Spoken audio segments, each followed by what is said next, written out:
السلام علیکم ورحمۃ اللہ وبرکاتہ۔ جی ہاں ناظرین، آج کے ویڈیو بہت اہم ہونے والی ہے۔ ہماری آپ سے گزارش ہے کہ ہمارے ساتھ ویڈیو کے آخر تک بنے رہے۔ اتر پردیش کے دارالحکومت لکھنؤ میں آل انڈیا مسلم پرسنل لا بورڈ کا اجلاس منعقد ہوا۔ اس میٹنگ میں کہا گیا کہ مسلم خواتین کو ان کے حقوق دلائے جائیں۔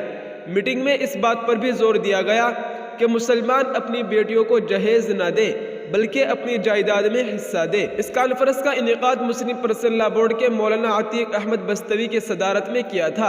اجلاس میں مولانا نصر اللہ ندوی نے کہا کہ اسلام ایک ایسا مذہب ہے جس نے خواتین کو جائیداد میں حقوق دیے ہیں۔ اسلام نے عورتوں کو ان کے والدین، شوہر اور بیٹے کی جائیداد میں حصہ دیا ہے۔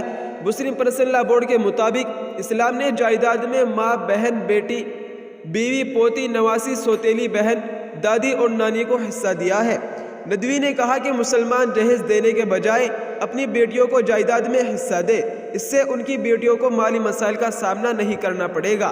عیدگاہ کے امام مولانا خالد رشید فرنگی محلی نے کہا کہ ملک میں تمام مذاہب کے ماننے والوں کو اپنے ذاتی قوانین پر عمل کرنے کی آئینی آزادی ہے۔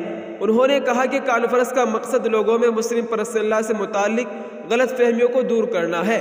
مولانا محمد عمر عابدین قاسمی الہ آباد ہائی کورٹ کے وکیل، قاضی صبیح الرحمان، ایڈوکیٹ شیخ سعود رشید نے مسلم پرسنل لا کے آئینی حیثیت کے بارے میں تفصیل سے بتایا۔ جی ہاں ناظرین، یہ اس وقت کی بڑی خبر آ رہی تھی جس سے ہم نے آپ کو آگاہ کیا ہے۔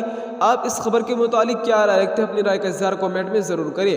السلام علیکم ورحمۃ اللہ وبرکاتہ۔